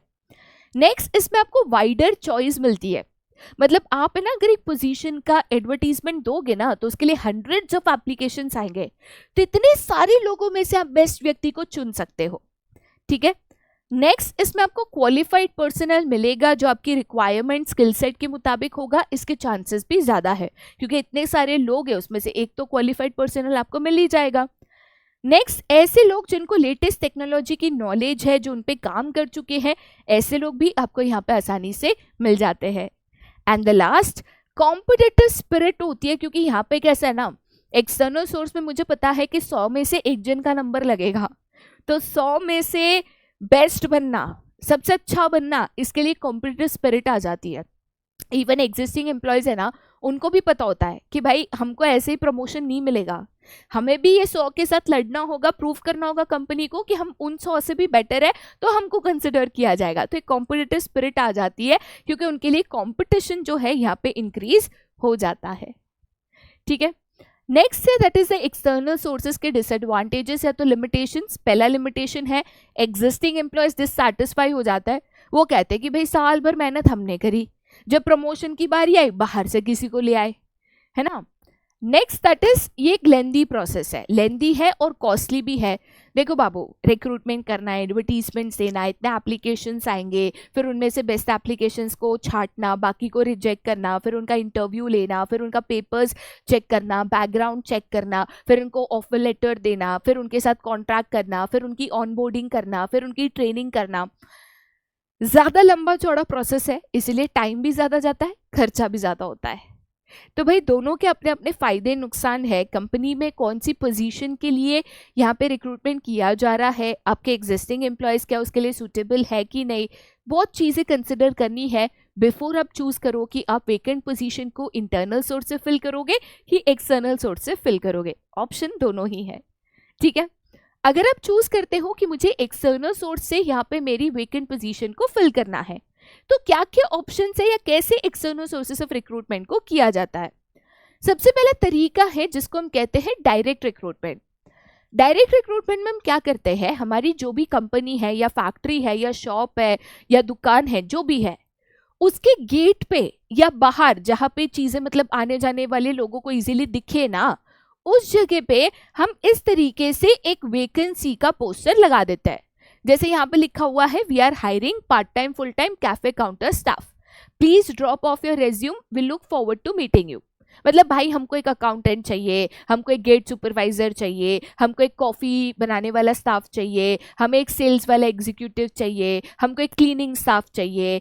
तो ऐसे छोटी मोटी जो पोजीशंस होती है जिनको हम अनस्किल्ड पोजीशंस कहते हैं, मतलब जिसमें बहुत ज़्यादा हाई फंडू डिग्री नॉलेज की ज़रूरत नहीं होती है, तो ऐसी अनस्किल्ड जो पोजीशंस होती है उनके लिए कंपनीज डायरेक्ट रिक्रूटमेंट सोर्स इस्तेमाल कर सकती है। अपने फैक्ट्री के गेट पे या दुकान या स्टोर के गेट पे बाहर ऐसे एक पोस्टर लगा देती है। जो भी लोग पढ़ते हैं, अगर उनमें से किसी को इंटरेस्ट हो या उनके पहचान वाले हैं जो नौकरी ढूंढ रहे हैं, उनको बताते हैं, रेज्यूम जाकर दे के आते हैं, वहीं के वहीं उनका इंटरव्यू होता है एंड अकॉर्डिंगली उनका सिलेक्शन यहाँ पे किया जाता है। ठीक है, जनरली इसमें टाइम और डेट गिवन होता है और काफी बार वॉक इन इंटरव्यू भी होता है कि भाई आप आ जाओ, उधर ही उधर बात यहाँ पे करके खत्म करेंगे। याद रखना, डायरेक्ट रिक्रूटमेंट अनस्किल्ड या तो सेमी स्किल्ड पोजीशंस के लिए इस्तेमाल होता है, जो छोटी मोटी पोजीशंस होती है उसके लिए इस्तेमाल होता है। बड़े बड़े मैनेजरियल पोजीशंस के लिए डायरेक्ट रिक्रूटमेंट सोर्स इस्तेमाल नहीं होता है। कुछ पॉइंट्स है जो आपको याद रखने हैं, क्वेश्चन में पूछे जा सकता है। ठीक है, इसके ऊपर पिक्चर बेस्ड क्वेश्चन भी पहले आ चुका है, तो वो भी आप यहाँ पे देख सकते हो। ओके, नेक्स्ट तरीका ऑफ एक्सटर्नल सोर्स है जिसको हम कहते हैं कैजुअल कॉलर्स। अब जनरली क्या होता है, अगर कंपनी में 100 लोगों ने अप्लाई किया कोई भी एक पर्टिकुलर नौकरी के लिए, सारे 100 लोग को तो नौकरी मिलती नहीं, उनमें से 1, 2, 4 को नौकरी मिलती है, बाकी लोगों को हम रिजेक्ट कर देते हैं। तो कंपनीज क्या करती है, जो लोग रिजेक्ट हो जाते हैं या जो लोग आते जाते हैं ऐसे कंपनी में अपना बायोडेटा या रेज्यूम देके जाते हैं कि भाई कोई नौकरी होगी तो हमको बताना, ठीक है, कोई वैकेंसी होगी तो हमको बताना, इन सभी का डेटा जो है ना कंपनी स्टोर करके रखती है। तो आने वाले समय पे जब भी कंपनी में कोई भी वैकेंसी आती है तो पहले इनको कांटेक्ट किया जाता है कि हेलो सर, हमारी कंपनी में ये एक वैकेंसी है, क्या आप इंटरेस्टेड हो, क्या आप इंटरेस्टेड हो। तो इसी को हम यहाँ पे कैजुअल कॉलर्स कहते हैं। कैजुअल कॉलर्स में जो जॉब सीकर्स है, जो नौकरी की तलाश में है, जिन्होंने पहले अप्लाई किया था बट रिजेक्ट हो चुके थे, ऐसे लोगों का डेटाबेस मेंटेन किया जाता है और वैकेंसी के टाइम उनको कांटेक्ट किया जाता है। ठीक है, चलिए आगे जाते बेटा फिर to the next and that is advertisement. ठीक है, अब मैं एडवर्टीजमेंट कहाँ पे कह रही हूँ, तो बाबू एडवर्टीजमेंट इन न्यूज़पेपर्स कह रही हूँ।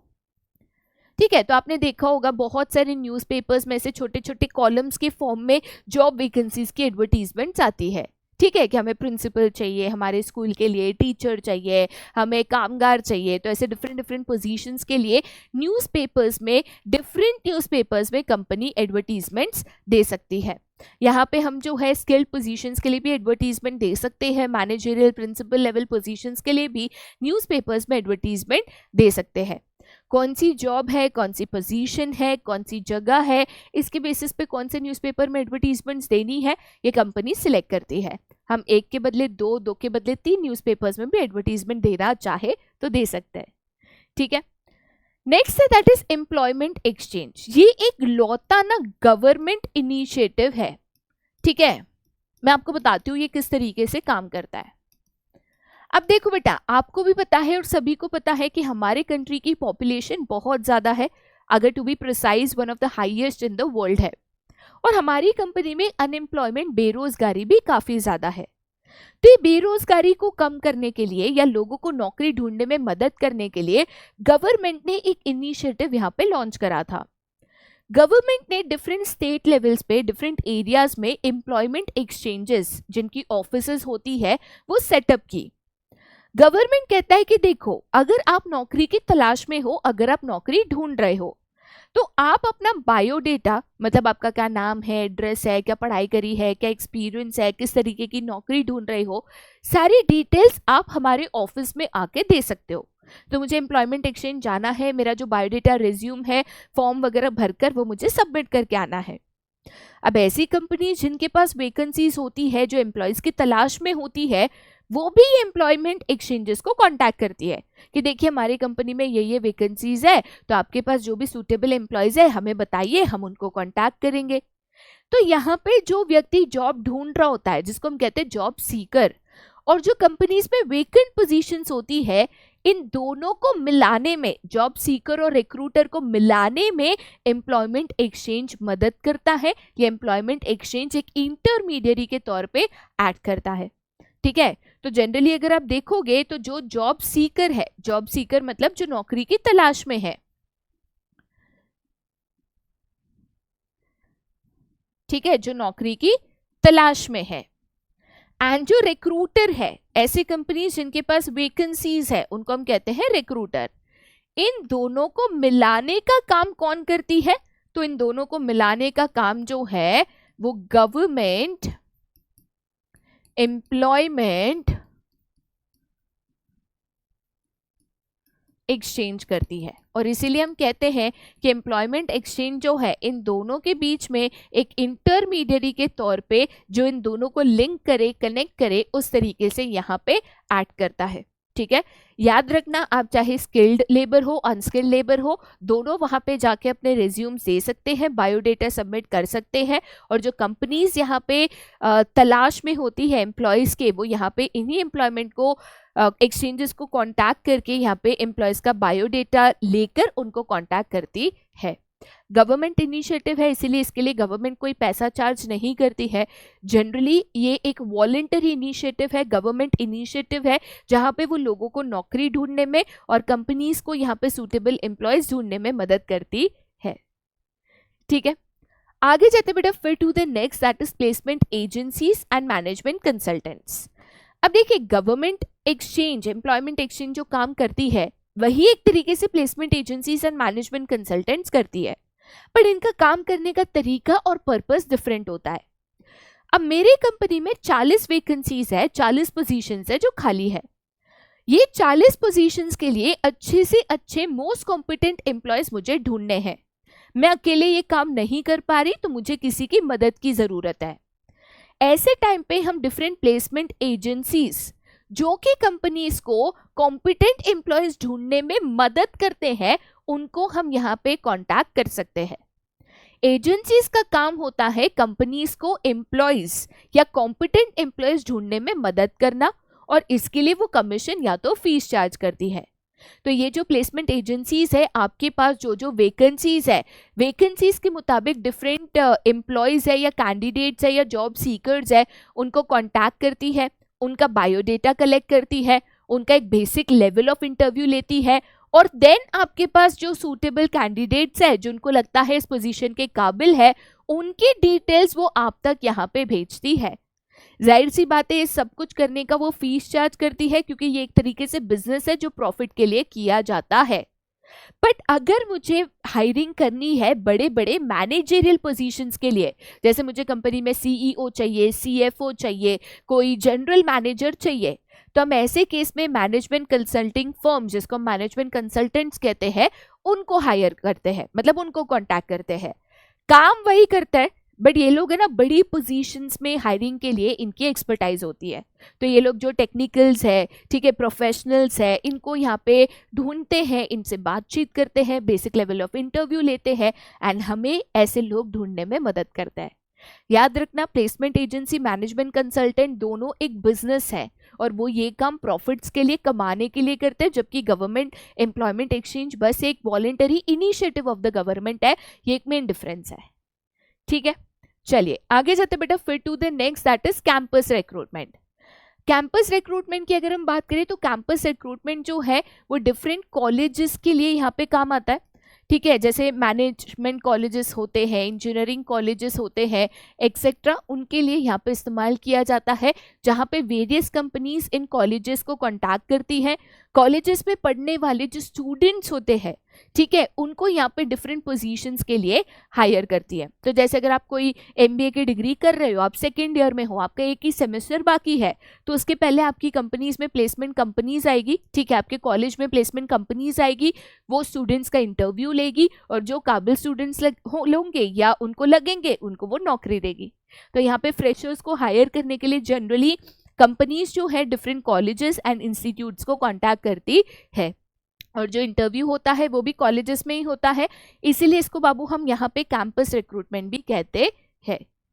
ठीक है, next that is labour contractors. Babu labour contractors वो लोग होते हैं जो एक कंपनी को different kinds of labours in case of emergency या इवन ऑन शॉर्ट नोटिस यहाँ पे प्रोवाइड करके देता है। देखो लेबर कॉन्ट्रैक्टर्स के ना बहुत सारे जो लेबरर्स है उनके साथ कॉन्टैक्ट होता है। तो मान के चलो मैं एक रियल इस्टेट डेवलपर हूँ, मतलब मैं बिल्डिंग, रोड, मॉल्स ये सब बांधती हूँ। अब बिल्डिंग बनानी है तो मुझे बहुत सारे लेबरर्स लगेंगे जो बिल्डिंग का काम करेंगे, जो ईंट लगाएंगे, ठीक है, जो सीमेंट मिक्स करेंगे, जो यहाँ पे बाकी कंस्ट्रक्शन का काम, पाइपिंग का काम, प्लम्बिंग का काम, इलेक्ट्रिकल काम करेंगे। मुझे बहुत सारे लेबरर्स चाहिए, तो सबको मैं इंडिविजुअल ढूंढने कहाँ जाऊंगी? तो मैं एक लेबर कॉन्ट्रैक्टर को कॉन्टैक्ट करूंगी, मैं उसको बोलूंगी देख मेरे को ये काम के लिए इतने लेबर्स चाहिए। उसके लेबरर्स के साथ कांटेक्ट होगा और वो मुझे लेबरर्स लाके देगा। हाँ, इसका एक डिसएडवांटेज ये होता है कि कॉन्ट्रैक्टर चला गया तो लेबरर्स भी चले जाएंगे, लेकिन अच्छा फायदा ये होता है कि वो लेबरर्स लाता है, उनकी जिम्मेदारी भी उठाता है, उनको सैलरीज देना, उनका यहाँ पे अटेंडेंस, वर्क सब मैनेज करना वो कॉन्ट्रैक्टर करता है। तो लेबर कॉन्ट्रैक्टर बेटा वो व्यक्ति होता है जो शॉर्ट पीरियड पे भी आपको डिफरेंट वर्कर्स या लेबरर्स अरेंज करने में मदद करता है, ठीक है। अगेन ये जो है अनस्किल्ड लेबर के लिए ज्यादा इस्तेमाल होता है, तो अनस्किल्ड एंड सेमी स्किल्ड अगर पोजीशंस है तो उसके लिए बेटा हम यहाँ पे लेबर कॉन्ट्रैक्टर्स का इस्तेमाल कर सकते हैं, ठीक है। नेक्स्ट है that is advertising but on television. तो टीवी पे भी बाबू आप अपने कंपनी में अगर कोई वैकेंसीज है तो टेलीविजन पे भी उसका एडवर्टीजमेंट दे सकते हो, कौन सी पोजीशन वेकेंट है, क्या क्या आपकी रिक्वायरमेंट्स है ये आप बता सकते हो। एंड जो एम्प्लॉयज है जो इंटरेस्टेड है वो कहाँ पे आपको कांटेक्ट कर सकते हैं, ये डिटेल्स आप टीवी एडवर्टीजमेंट्स पे भी दे सकते हो, जैसे कि न्यूज़पेपर्स में, ठीक है। नेक्स्ट है जिसको हम कहते हैं वेब पब्लिशिंग। वेब का मतलब एक तरीके से होता है वेबसाइट पे, ठीक है। तो अब देखो बेटा कुछ ऐसी वेबसाइट्स है जो स्पेशली जो जॉब सीकर्स है, जो नौकरी की तलाश में है, उनको और जो रिक्रूटर्स है उनको मिलाने के लिए बनाई गई है, जैसे कि for example monster.com, naukri.com etcetera. और आजकल लिंक्डइन वगैरह का भी इस्तेमाल होता है जॉब पोस्ट के लिए, ठीक है, जहाँ पे आप अप्लाई कर सकते हो नौकरी के लिए, ये भी हो सकता है। कंपनीज की खुद की भी वेबसाइट्स होती है जिसमें करियर करके एक ऑप्शन होता है जहाँ पे कंपनीज में जो जो वैकेंसीज है वो लोग पोस्ट करते हैं, और अगर आप वहां पे इंटरेस्टेड हो तो वहां से अप्लाई कर सकते हो, ठीक है। तो डिफरेंट वेबसाइट्स पे यहाँ पे जॉब ओपनिंग्स को पोस्ट करना, जिसको जो जॉब सीकर्स है जो नौकरी की तलाश में है वो देख सके, अगर उनको सब सही लगता है तो वो अप्लाई कर सके, इसी को हम कहते हैं वेब पब्लिशिंग या डिफरेंट वेबसाइट्स पे वैकेंसीज को पब्लिश करना, मतलब एक तरीके से एडवर्टाइज करना, ठीक है। नेक्स्ट है that is recommendation from employees, मतलब मैं यहाँ पे एग्जिस्टिंग एम्प्लॉयज की बात कर रही हूँ। तो जो एम्प्लॉयज आपकी कंपनी में ऑलरेडी काम कर रहे हैं उनको कहना कि भाई देखो अगर आपका कोई दोस्त, रिश्तेदार, कलीग, नेबर है जो नौकरी की तलाश में है तो हमारे कंपनी में ये वैकेंसीज है, अगर वो इंटरेस्टेड है तो हमें आप बता देना। तो एग्जिस्टिंग एम्प्लॉयज भी यहाँ पे रिकमेंडेशंस देते हैं, ठीक है, कैंडिडेट्स ढूंढने में यहाँ पे कंपनी की मदद करता है। अब इसमें फ़ायदा ये होता है कि जो कैंडिडेट है, ठीक है, उसके बारे में जानकारी ऑलरेडी उस एम्प्लॉय को होती है, प्लस कंपनी के कायदे, नियम, तौर तरीके वो भी उनको पता होते हैं, उससे भी वो फेमिलियर होते हैं, तो प्रॉपर सही कैंडिडेट्स रिकमेंड करने में मदद करते हैं, ठीक है। चलिए आगे चलते बेटा फिर टू द नेक्स्ट जो कि है हमारा क्वेश्चन आंसर सेशन। देखिए एक्सटर्नल सोर्सेज ऑफ रिक्रूटमेंट ना इंपॉर्टेंट क्वेश्चन है। कौन से sources skilled, unskilled, semi skilled के लिए यूज होता है, कौन से सोर्सेज का क्या तरीका या एडवांटेज या प्रोसेस है, ये आपको याद रखना है, ओके। चलिए अब हम क्वेश्चंस करते हैं जिससे हमें पता चल जाए कि भाई कंसेप्ट समझे कि नहीं समझे। सबसे पहला सवाल है, these are government run facilities that provide a good source of employment for both unskilled and skilled operatives, what type of recruitment is this. Government run word पढ़ा तो एक ही जगह पे आपका आंसर या दिमाग चलना चाहिए और वो है एम्प्लॉयमेंट एक्सचेंज, क्योंकि एक ही गवर्नमेंट इनिशिएटिव है सभी में से, ठीक है। चलिए आगे जाते सेकंड क्वेश्चन पे। They maintain a data bank of persons with different qualifications and skills and even advertise the jobs on behalf of their clients to recruit the right type of personnel. What are the names of these agencies? तो भाई ये data bank maintain करते हैं और company को different skills and qualifications वाले जो लोग हैं वो ढूंढने में मदद करते हैं। याद रखना पूछा है व्हाट आर दिस एजेंसीज, तो इन एजेंसीज को क्या कहा जाता है, तो इनको प्लेसमेंट एजेंसीज कहा जाता है, जो कंपनीज को प्रोस्पेक्टिव एम्प्लॉयज ढूंढने में मदद करते है। ठीक है, नेक्स्ट क्वेश्चन है this results in increase responsibilities and rise in salary. तो एक व्यक्ति की जिम्मेदारी, अथॉरिटी, सैलरी कब बढ़ती है? जब उस व्यक्ति को प्रमोशन मिलता है। क्या मिलता है बाबू? तो जब उस व्यक्ति को प्रमोशन मिलता है। ठीक है, नेक्स्ट है RP Infotech Limited decided to approach Patel Engineering College to recruit qualified personnel for various technical jobs in its newly opened branch in Surat.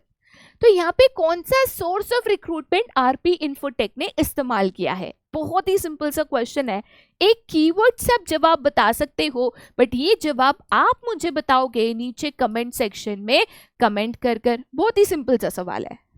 ठीक है, नेक्स्ट क्वेश्चन है transfer is a dash movement of employees. तो transfer में position change नहीं होती है, व्यक्ति की जो पोजीशन है सेम टू सेम रहती है, ना उनकी सैलरी जनरली बढ़ती है, और इसीलिए हम इसको हॉरिजॉन्टल शिफ्ट, यहाँ पे भी सेम लेवल पे था, इधर आके भी सेम लेवल पे है, तो हॉरिजॉन्टल शिफ्ट यहाँ पे कहते हैं। ठीक है, next dash can be defined as a process of selecting the best person for the job. तो जितने एप्लीकेशन है उनमें से सबसे बेस्ट व्यक्ति को चूज करना है, इसको हम कौन सा प्रोसेस कहते हैं बाबू? तो इसको हम प्रोसेस ऑफ सिलेक्शन यहाँ पे कहते हैं। ठीक है, नेक्स्ट क्वेश्चन है attracting and inducing the employees to apply for a vacant position is known as dash. तो कंपनी में जो वेकेंट पोजीशन है उसके लिए मैक्सिमम लोग अप्लाई करें, तो इस प्रोसेस को हम क्या कहते हैं बाबू? तो इसको हम प्रोसेस ऑफ रिक्रूटमेंट कहते हैं। ठीक है, आगे जाते बेटा फिर to the next question, dash is called a positive process. Positive process किसको कहते हैं? ठीक है, तो बाबू रिक्रूटमेंट एक पॉजिटिव प्रोसेस है, क्योंकि वो क्या कहता है? आने दो और एप्लीकेशंस आने दो, और इसलिए हम इसको एक पॉजिटिव प्रोसेस कहते हैं। ठीक है, नेक्स्ट क्वेश्चन है which of the following is not a feature. ध्यान से पढ़ो, is not a feature of informal organisation. I think ये पिछले वाला ही क्वेश्चन यहाँ पे आ गया है, कोई दिक्कत नहीं भाई, रिवाइज हो जाएगा, सॉल्व कर लेता है। तो इनमें से कौन सा एक फीचर ऑफ इनफॉर्मल ऑर्गेनाइजेशन नहीं है? It originates from within a formal organisation, ये तो फीचर है। ठीक है, the standards of behaviour evolve from group norms, ये भी है। Scalar chain of command is not followed, भाई ये बिल्कुल भी फॉलो नहीं होता है। It is deliberately created by the management, नहीं नहीं नहीं नहीं, इनफॉर्मल ऑर्गेनाइजेशन मैनेजमेंट नहीं बनाता बाबू, इनफॉर्मल ऑर्गेनाइजेशन तो खुद बन जाता है, फॉर्मल ऑर्गेनाइजेशन मैनेजमेंट बनाता है। ठीक है, चलिए आगे जाते हैं। विच of the following is a broader concept. तो इनमें से ब्रॉडर कंसेप्ट कौन सा है? स्टाफिंग की HRM, 10 बार बताता बाबू, HRM ब्रॉड कंसेप्ट है, क्योंकि स्टाफिंग उसका एक हिस्सा है, एक पार्ट है। ठीक है, नेक्स्ट क्वेश्चन पे जाते हैं। Dash function of management focuses on placing the right person at the right place at the right time. तो right person, right place, right time सुना तो एक ही चीज दिमाग में आनी चाहिए, and that is the function of staffing. ठीक है, तो इसी के साथ बेटा आज का जो लेक्चर है हम खत्म करते हैं, जहां पे हमने स्टाफिंग के 3 इंपॉर्टेंट ब्रीफ क्वेश्चंस कवर किए, that is the importance, process and the different sources of recruitment. आगे के लेक्चर में हम और 2 इंपॉर्टेंट मेन क्वेश्चंस आते हैं जो CUT में पूछा जाता है। एक उसमें होता है the process of selection, and दूसरा होता है that is the different methods of training, जिसको हम यहाँ पे कवर करेंगे। ठीक है, और मेथड्स ऑफ ट्रेनिंग जो है उसमें एक्सटर्नल सोर्सेस में CBSE में तो सिर्फ वेस्टिब्यूल ट्रेनिंग था, यहाँ पे एडिशनल भी टॉपिक्स है, एडिशनल मेथड्स ऑफ ट्रेनिंग भी है जो हम कवर बिल्कुल करेंगे। ठीक है, बाकी आज का जो लेक्चर बेटा हम यहीं पे खत्म करते हैं। नेक्स्ट लेक्चर में दोबारा हम बहुत ही जल्द मिलेंगे, बट तब तक के लिए tata bye bye, see you, take care and have a nice day.